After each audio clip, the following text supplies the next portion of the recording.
So we kind of wanted to go back to the beginning of where it all started for you. I believe you started boxing at the age of 3. Was it something that you immediately loved and immediately knew was for you, or was it something that you were doing because your dad wanted you to go? It was almost like a chore that you had to go. I don't really remember how it all started, but I think it was because my brother was the first one that was introduced to boxing. My dad had taken him to a boxing gym. And then, me just wanted to be like my older brother. I just really, I'd go past the garage and then I'd try to go in there and try to train with them. And that's just basically how it all started. And we just got into the routine. But I remember the first really memories I've had about boxing when I was like 4 years old, somewhere around there, just watching boxing and Prince Nassim Hamed, Oscar de la Hoya, us having like the barbecues at the houses, at our houses to watch like Oscar de la Hoya and stuff. So those are really the first memories I've had about boxing. But I've always loved it. I've always loved it since I started, even till now. It's always been something. I feel like it's a big part of my life. It is. It's been my whole life basically. So I mean, it's really engraved in my DNA. You talked about training alongside your older brother. He had pretty immediate success in boxing, right? He was doing really well from a young age. Did you feel at the time that you were as talented as he was? I never really felt as talented as my older brother. I always felt that he was better than me, but I always let that be the motivation for me to try to work as hard to get to his level. Even till now, I still look up to him, and I have a lot of respect for him because of what he did for us. He basically opened the doors for me to do what I'm doing now, and he put his foot in the door. And I've always kind of used that. My brother has always been my hero. Your dad was both of your guys, both of your trainer, right? Did you have a sense at a young age of who he thought would be more successful? No, but it was really apparent who it was. It was my brother. He was always been the, just by not even picking favorites. He was the one. He had that declarated amateur career. Every time he went to the national tournaments, everywhere he won. He was really known in the amateur world. And you go from that, and then you go from me having no amateur experience, just basically having gym wars and sparring sessions. So he was the one that was really thought to have more success in boxing. And not only my dad thought that, but everybody else basically in the boxing world. Every time somebody would look at me, they'd say that, oh, he has talent, but he hasn't really done that. My dad and my brother always knew I had it in me, but I was just trying to show everybody else that I do have the potential to become a world champion.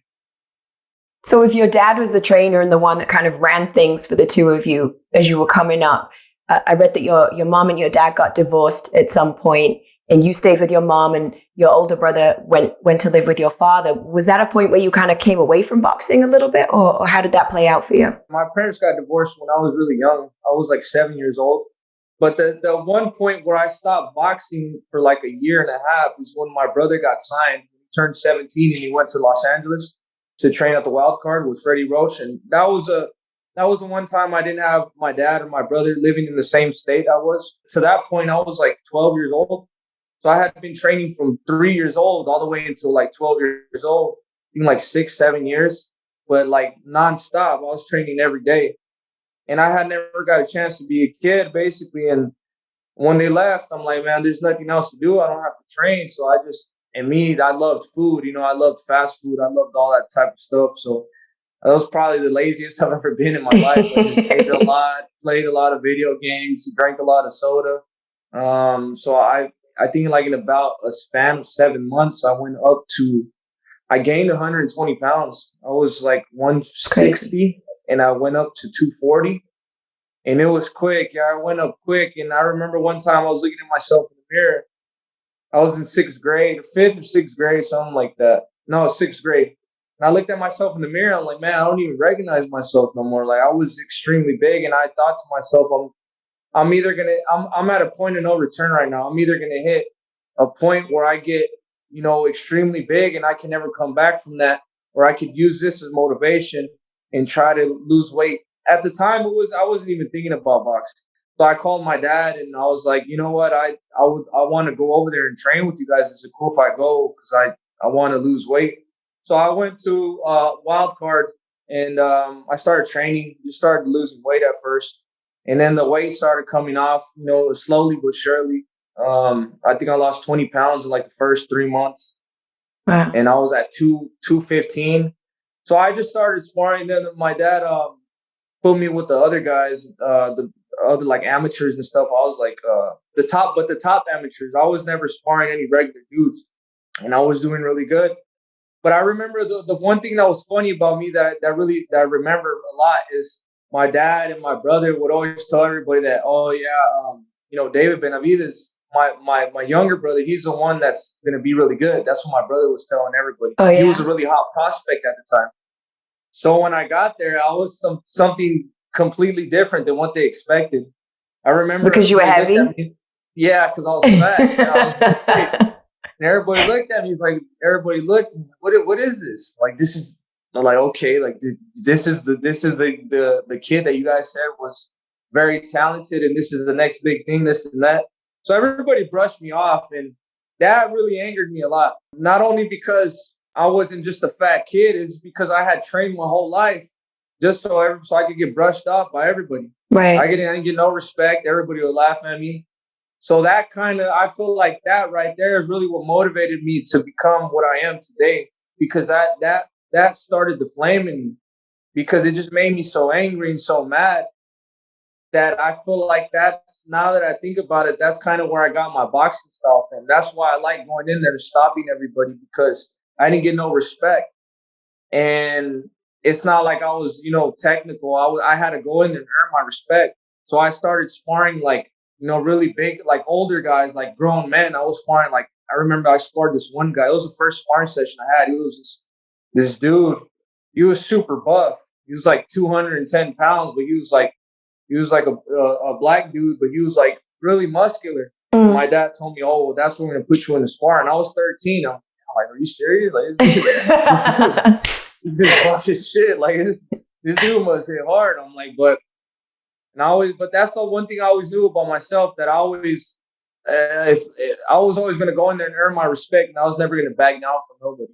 I was So 13 years old. did the weight never affect your confidence? Because I feel like it all starts with what you're feeling about yourself inside, right? Do you feel like that 240-pound, 16-year-old kid could imagine himself in the future as a two-time world champ who'd walk around fights dripping in Versace? Like, could you see that future for yourself?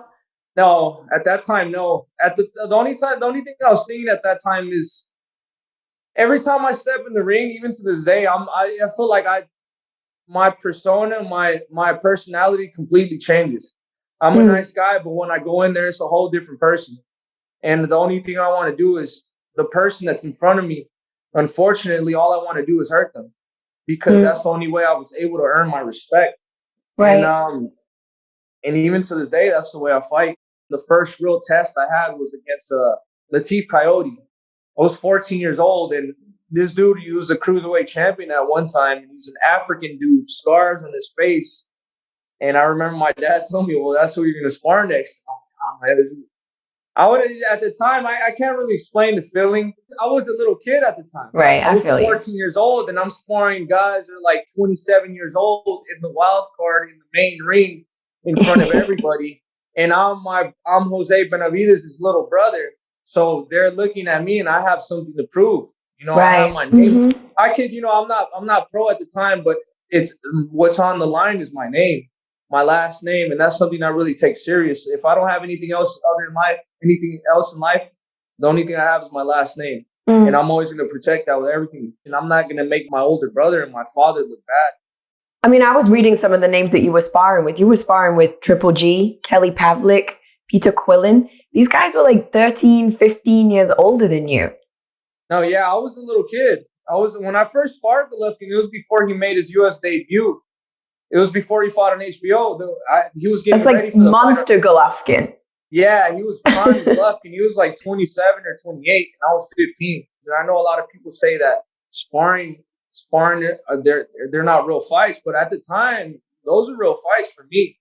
It's either I got knocked out or I knocked them out, and that's always how I took it. Because when you're a little kid and you start landing big shots on professional fighters, they get mad and they try to knock you out. They take it easy the first round until you hit them with something. Then they try to knock you out. It's not me just holding my ground. I'm trying to hurt them too. And most of the time I hurt a lot of those guys. Now I feel like I'm more comfortable to say it because, it's been a long time. And A lot of those guys were my friends, but now I feel like I've earned that. I heard Golovkin, I heard Kelly Pavlik, I heard all those guys. I heard Peter Quillen. Do you remember the first time that you really realized that you had power? Yeah. When I sparred Kelly Pavlik, he told me that I had power. And, I was like, man, if this guy's telling me this, he was getting ready to fight a comeback fight. And I think the commission had went to go see him. And then they told me, they said, if they ask about your age, tell them you're 21 years old. And I was 15 years old at the time. Yeah, I was 15 years old at the time. I'm like, damn, like I must be doing something good. And who of those guys really put it on you in the gym? You're a young kid. You weren't who you are today. Who really hurt you? Hurt me. Nobody hurt me like that. I had great sparring sessions with Golovkin. Me and his sparring sessions were like legendary. Me and him would go at it. So at the time, I was sparring him 15, 16, 17, 18, and 19. And I was his main sparring partner. He would bring me to Big Bear and he'd rent me an apartment and he'd give me like $2,000 a week. Wow. And then you go from making nothing to $2,000 a week. And I was there for like 7 weeks. And I was like, damn, this is like $14,000 I'm making. Like, this is crazy. So, I mean, just for him giving me that opportunity, I'm very grateful for that guy. And I learned so much from him. And it was an honor just working with him. You talked about, so at this time coming up in the gym, you feel the weight of the name because your brother is that guy. He's got the contract and he's highly touted, right? You were a chubbier kid who was overlooked by a lot of people. He's ripped. He's doing really well, starting out his career. Did you ever resent him?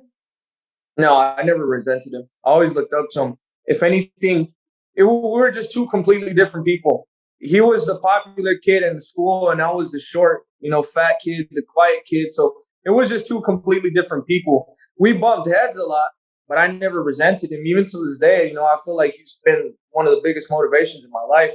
Understand you. You talked about his amateur career. Your amateur career was crazy short, 15-0. Is that right? Honestly, I think it could have been even less fights than that. It's either between like 12 or 15. It wasn't, and there weren't even no big I never won any tournaments. It was just like little like smoker fights, like in the state.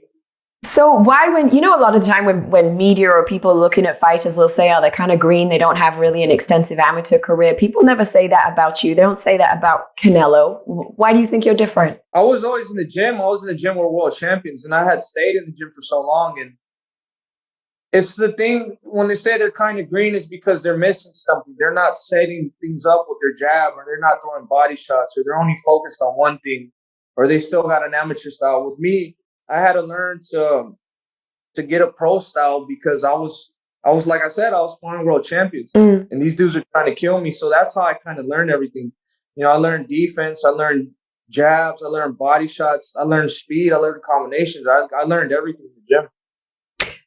So you turned pro at 16, which is obviously crazy early. In fact, you have to go to Mexico to fight because the U.S. won't sanction you to fight at that age. I'm wondering what that's like as a kid who's grown up in America. You go to Mexico. You've never fought in front of a crowd before. You've never fought without without the headgear. How do you feel in that first pro fight? I felt really scared, to be honest with you. I was really not scared. I was just really nervous. It's what everybody goes through in the first fight. Like, what if I get caught with a shot? These are small gloves. What if I'm not ready? What if I look bad? And that's what I was thinking. But I mean, like I said, once you get in the ring, your whole training and everything it's like a second instinct. Like it just comes over you. You know exactly what to do. Did you ever question your father's game plan, though? Did you ever say to him, hey, why don't we do Olympics? Why don't we, going pro at 16 is tough. Yeah. To be honest, no, I never questioned his game plan. I always thought he was crazy, to be honest with you. Even to this day, I still think he's crazy. But he knows what he's doing. So I've always trusted in him. Mm. And especially from everything we've been through, most of the time he's right. I don't like to admit it, but most of the time he's right. My brother went pro at, 17 years old, and I went pro at 16. So, I had faith in him and my brother. So I just let them do what they do. And my only job was to train hard and be ready for whatever. What were you earning? What did you make for your first fight? Do you remember? Didn't make anything. I made like, How? well, because I fought in Mexico. You made something though, no? No, You went I mean, unpaid? I had a sponsor that he'd give me $500 a month, but Uh-huh. they would make the show. So they put everything together. So I wasn't earning Right. anything. So when was your first paycheck? How many fights in were you before you got a paycheck? This is a funny story too. So when I fought when I first turned 18 years old, I fought in Phoenix, Arizona on an Iron Board promotion card. I was supposed to get $2,000, but because they said they wanted me to sell tickets myself. I mean, the whole show sold out because of me, but they wanted me to physically sell tickets, and I didn't sell any tickets. But the show sold out because of me. They gave me a freaking check for $1. Yeah. I remember seeing the check. And like, are you guys serious? You guys playing with me? And I mean, and we've patched it up since then, but I would never forget that. That was like one of the most, like, the angriest I've ever been. But like I said, you gotta Did you cash that check? Yeah, I threw it away. I threw it back at them. I don't need this shit. But yeah, you gotta pay your dues. I mean, now I'm making some good money, so I mean, I had to go through that to now really be grateful for what I'm getting now. So you won the first 10 pro fights, 9 of them by knockout, right? Did you immediately have a bunch of promoters hanging around you? Were people trying to sign you? How did that play out? Actually, no, I didn't have any promoters. I had like the Top Rank. I would always try to keep a close relationship with Top Rank, and every time I'd go see my brother fight, my dad told him like, "Oh, you guys need to sign him. Like, you guys are making a mistake not signing him." But they always like kept me like they were gonna sign me, but they never did. And I was kind of frustrated at the beginning. I'm like, I don't know what else I could do. Like, I'm knocking everybody out, and I'm doing everything I'm supposed to do, and nobody really wanted to sign me. And until I got contracted to do sparring. I got hired as a sparring partner from Julius Jackson. Yeah, Julian Jackson's son. And they took me out there to the Virgin Islands. And he was about to get ready to fight Uskateki, and they brought me in to spar him. I was like 18 or 19, something like that. And they bring me in. You know, we're staying in the governor's house, the Virgin Islands. So I go in there in the first day. In the first round, actually, I'm sparring, and in the last 30 seconds, I just blast this dude with like 15 punch combination in his own gym, and everybody just sitting around like, what the hell? And shout out to his trainer. He's the one who called Samson Lukowicz. And he's like, you know what? I got a kid here in his gym. And he said, honestly, if you don't sign him, this is going to be the biggest mistake you've ever made in your life. We got in contact with Samson Lukowicz, and that's when I got that fight on Showtime or Showbox. And that's which you won. I fought Felipe Romero. And that's when I got signed. And after that fight, I got signed the same night. I got a contract from Al Heyman too, and Showtime. So that was definitely the training camp that changed my life. Right, worked out nicely for you. Yeah. So you and your brother are carrying on. You're both making noise, racking up those wins, and then he gets shot, right? Which obviously massively altered the course of his career from that point on. What did it change for you? It just really made me change the way I was moving, just being more cautious of everything, not trusting people even to this day because of that. I really don't trust people, and I'm not really close to people because, I mean, sometimes you don't even know who's the one that's going to set you up. And that's when I got out of Phoenix, because a lot of the people, you know, sometimes when stuff happens to people, they happen to them in their own city. And you think everybody loves you and everybody doesn't love you. There's a lot of people that hate you just because you're doing good. And it just makes you think you have to be way more cautious, and you can't be too friendly. And you can't really let too much people know where you stay. And you have to keep a lot of things off of the internet too. That's why sometimes I don't even like to be on the internet. I like to post stuff because a lot of the times you don't know who's watching. Oh, wow. So you still feel like that. How many years ago was this? It was like 5 years ago. 5 years ago. Okay. How did it affect the way you two engage with each other? Just because from that point on, you kind of carried on, you're getting these big opportunities. You're with Al Heyman, you're fighting at, the MGM Grand, AT&T Stadium, the Barclays, right? These are big stages that you're on. Meanwhile, he's the bigger brother. He's the one that's been used to having you look up to him. Did it affect your relationship? It didn't really affect our relationship. I lost contact with him. I didn't lose contact with him, but I just didn't. It wasn't the same. We wouldn't talk as much. He stayed in Phoenix, and I left for like about 3 years. I didn't really see him that much. A year, I would probably see him like twice a year, and very short. So I mean, he was doing what he was doing, but I felt like I didn't want to get sidetracked, and I had a lot of things going on for myself, and I always knew that I had an opportunity, and if it wasn't for boxing, I don't know what else I would do. So I knew that boxing was something that I really wanted to be 100% focused on, and I didn't want to lose the opportunity because to be honest, I don't know what else to do. You know, now I got a little bit more experience doing stuff, but at the time I was lost. If he would have taken boxing away from me or if something would have happened to me, I really don't know what else I would have done. Mm. I mean, that's the dedication that got you then to get your first world title shot at 20, and you became world champion at 20. You were the youngest champion in the world at the time, but you had all that turmoil going on in the background. Obviously, your brother had been shot, which you said you were still affected by. I believe your uncle had been shot and passed away kind of in the build up to that fight. Did you get to celebrate that moment, or how did that celebration feel for winning that fight? So, I mean, when my brother gets shot, I got suspended and stuff. Let me just go into that too.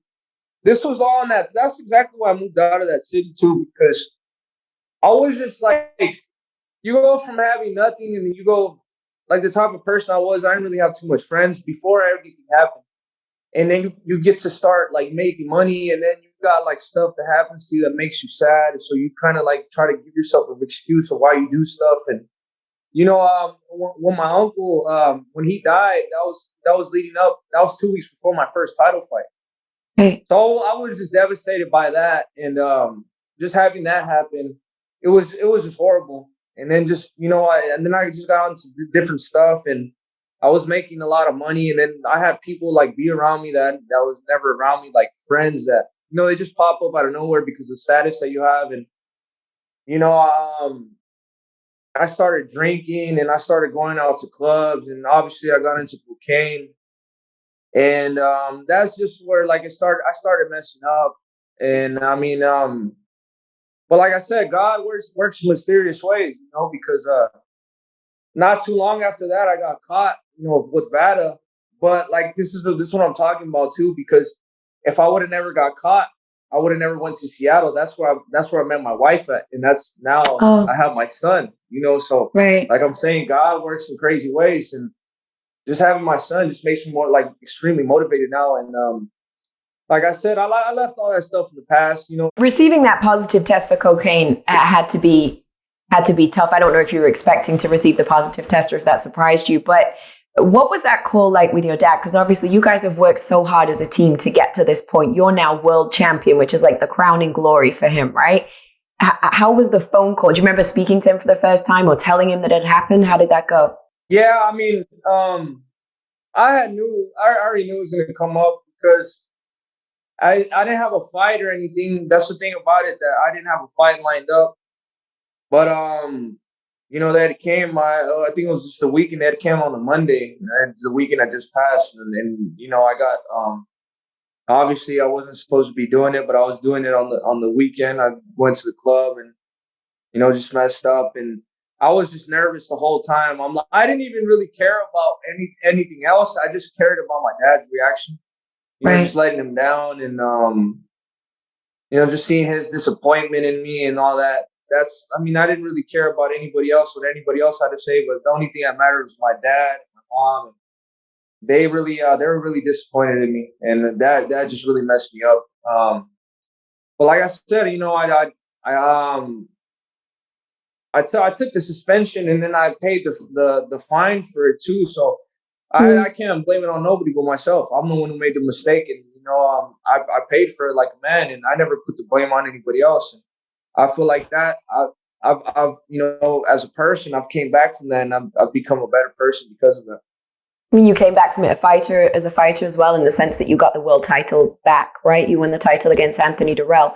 And then you lose the title again, but this time on the scales, 2020, it's the middle of the pandemic. It's tough for people to be in shape. Was there one of those two strippings of the title which hurt you more internally, 2018 or 2020? Yeah, it was honestly, when I fought in Gulo, because it was just the whole setup of me being in the bubble is just completely something I had never even expected. You know, I got there when I was going to Connecticut, and I didn't even have that much weight to lose. But you know, you get there when the way I cut weight, you know, I drink two gallons of water a day. I have my boxing gym. I run outside. And I have my LA Fitness at night. I go to the sauna. I do all that stuff. You get there. I get there to Connecticut. It's cold to start off with, super cold. Right. You have to quarantine for like 2 days. So I got there Monday. I ended up getting out on Wednesday. You know, we had to move around in the hotel room, but then the heaters don't really work like that. So it's hard already to sweat. Mm-hmm. And then when they do let me downstairs for the gym, it's only a treadmill. And you only had an hour to be down there. So it was just a lot of different stuff, and I was just super disappointed because I've done weight cuts, like I've done way more like weight cuts than that one, and I just couldn't get the weight off. Mm-hmm. When I'm focused and I train hard, I know that nobody in the ring can mess with me. Nobody can beat me in the ring. But but it does show that the only one that can really beat me is myself. So it's kind of disappointing. But now, like, as you're just moving forward, I feel like the best teacher in life is experience. And you just live and you learn, and that's the only way I can put it right now. It's maturity too, right? Like you say, you live and learn and you grow in those things. Do you feel like being a father has helped you grow in those things too, mature in the way that you approach fighting? Yeah, definitely. Just me being a father is just makes me see my son, and it makes me want to be a better man, because you know, kids are smart now, especially my son. He's always on the iPad all day, so I can only imagine when he gets older, he's going to find stuff. What's he doing on the iPad all day? He's watching my fights. Seriously? Yeah, he's actually been watching my fights since 6 months. What? He started throwing punches at 2 months. So he's going to be a fighter? No, he's definitely going to be a fighter. And you're cool with that? Yeah, I mean, definitely. And that's why I kind of want to be a better person. And every day I try to be the best man I can possibly be, because I know he's watching me and I know he's going to want to be like me. So right. I got to be the role model to him. But yeah, definitely. I mean, if he wants to be a boxer, then I'm definitely going to push him. But the only thing I'm going to do different that what my dad did with me is I gotta make sure he gets a good education. So many fighters, though, you hear them say, oh, you know, I took the punches so my kid doesn't have to. You don't really hear Mexican fighters say that. It feels like that's different. That's kind of like the family business can be boxing, right? You see it be generational in a way that it's not maybe with American fighters. I know you're half Mexican, but why is that attitude so different in Mexican culture? Well, to be honest, in Mexican culture, like the real Mexicans or Mexicans in Mexico, there's no other way to make money out there. Well, there is other ways, but you know, for the ones that are like living in like the poor areas and stuff, the only way to make it out is boxing. You know, boxing, you know, like Canelo made it out. A lot of boxers made it out, and it's a way of generating money. So like with me, with my son, now that I'm with Al Heyman, I'm with Lucia Kuba, Samson Lukowicz, you know, I make some, you know, life-changing money. I make really good money every year from boxing. So why would I not want to put him in position to make money for my son, for him and his family? All I had to do is teach him the boxing, teach him something that he's already going to learn how to box. So if I could put him in position to do that, you know, and then I just got to be a little bit smarter and, you know, show him how to invest in different stuff. And that way I can set him up for life. You know, he doesn't really have to box his whole life, but, you know, if he wants to be a champion, I feel like a lot of the sons of champions, they become even better than them because they have such big shoes to fill that they become even hungrier. So if I could give my son... Wait, no, that doesn't happen. Name me somebody where that's happened. Chavez Jr.? No? Well, you're right. That doesn't happen, but my son's going to be the first one. There you go. Okay, I like that. You said you're making money, right? You're making good money with boxing. What is it that you still want from the sport? I haven't even accomplished anything, to be honest with you. I just You're want a to be. two-time world champion. Have you not But accomplished anything? that's not enough. That's not enough for me. You know, especially I feel like once you win the title and win it twice, you feel like the sky's the limit because it's not a dream no more. It can be done. So now my dream right now is just to become a unified world champion at 168, and then go up from there, 175, and then cruiserweight. So what's the route to unified for you at 168? Just keep doing what I'm doing. I was supposed to fight for all the belts already against Canelo. You know, I'm number one. I'm number one mandatory for Canelo. But if that fight's not going to make it happen, then the good thing about me is I still have a long time. I'm 25 years old, and what really doesn't discourage me at all is you look at a lot of other great champions like Terrence Crawford, Earl Spence, Andre Ward, Deontay Wilder. Those dudes were not two-time world champion at 25. Right. They were not. I think they started coming into their prime at 27. Earl Spence, how old was he when he won his first world title? Like 27. So I'm already ahead of those guys. Well, what does that mean in terms of how you look at yourself? Do you see yourself as a young fighter because you are young, like you say, you're 25, or do you look at yourself compared to like a Shakur Stevenson, a Teofimo Lopez, those guys that are coming through, and consider yourself an OG because of the amount of time that you've been in the pros already? Yeah, I feel like a young veteran. But But honestly, I've been professional for 9 years. That's almost 10 years. That's almost a decade right there. Yeah. I feel like I put the groundwork in to make all these big fights already, and I'm surprised they haven't happened already. Like with Caleb Plant, Charlo, all these other guys. Like I'm ready for it. Next up on the list for you, next up in the journey is David Lemieux, right? Which is May 21st, the fight set for. There was a period of time where he was a really dangerous fighter. Truthfully, do you still think that he's a really dangerous fighter? The way you approach these fights, you got to feel like this is the best they're ever going to be in order for you to be as ready as you could be. And that's the way I prepare for anybody. When I prepared for Anthony Durrell, when I prepared for Angulo, for Ronald Ellis, I told myself, this is the best they're going to be. So you got to be ready for whatever comes. You can't be like, oh, they're old, because once you let your guard down like that, that's when you get surprised. So that's why I work extremely hard, because David Lemieux, he's not really that old. I think he's not old at all. He's 32 years old, 32 or 33. He's been there for a long time. He has a lot of experience. And the thing about fighters, when they get to the end of their career, the last thing to go is power.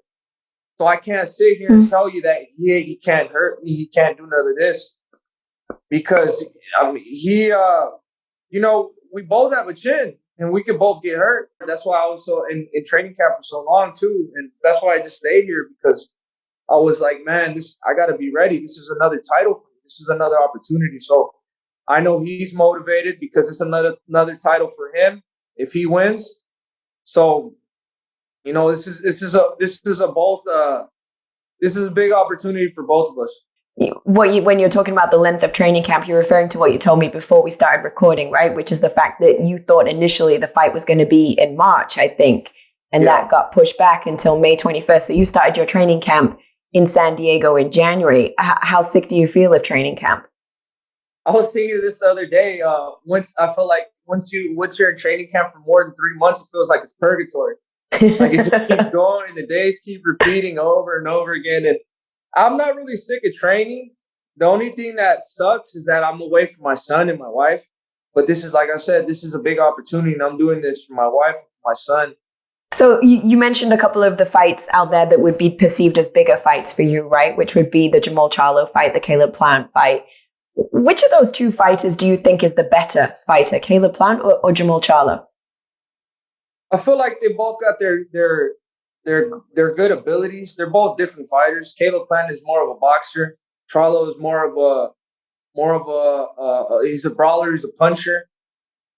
I can't really tell you who's harder or who's better fighter. They're both top level fighters. At this level, you just gotta be ready, because there's no easy fight no more. They're both good fighters. They're both world champions. But people judge off the eye test, right? You can't make a judgment off the eye test. Which of the two you think is the better guy? The more dangerous guy is Charlo. because actually has he has more knockout power. The thing about Caleb Plant, he doesn't have knockout power, but he could box around you. But the thing about it is when somebody doesn't have knockout power, they're more susceptible to get knocked out themselves because they can't hurt their opponent. So even though he's a true 168 pounder, you think the more dangerous fight is Jermall Charlo? I think so, yeah. Okay. So you've already been a champion twice, right? You went pro at 16. Where do you go from here? You said undisputed. How much longer do you see yourself at 168 to make that happen before you then make the move to 175? And would you be making the move because you feel like you need to? Because cutting weight is getting harder, which it does with age, right? Or is it just because I want to be at multiple divisions and add those accolades? The only reason I'll move up to 175 is if I can't get the fights with Caleb Plant, Canelo, or Charlo. Within what time frame? What's the period of time you look at and say, I have to get those fights within what? Maybe the next 2 years. Okay. I don't see why it wouldn't be possible to make those fights happen in the 2 years, because if you really look at it, Charlo, he's closer to the end of his career than he is to in his prime. So who else is he fighting? You know, he's talking about he makes so much money, this and that. He would make 10 times more money fighting me than the guy he's fighting now. He's fighting, no disrespect to the guy, he's a Polish guy, but I don't really know who he is. He's never been a world champion. That wouldn't be a pay-per-view fight. Me and him could potentially be a pay-per-view fight.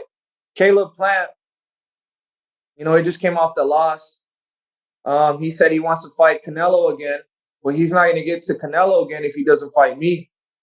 So we all kind of need each other, you know. So I feel like I've been saying this for a while. I feel like a lot of these fighters are so arrogant that they don't admit that we all need each other. Mm-hmm. I need them to get to the next level, and they need me to get to the next level. Well, listen, all the best to you, May 21st. Looking forward to it. I appreciate your time. Thank you so much. It's good to talk to you. Bye. Nice to talk to you too.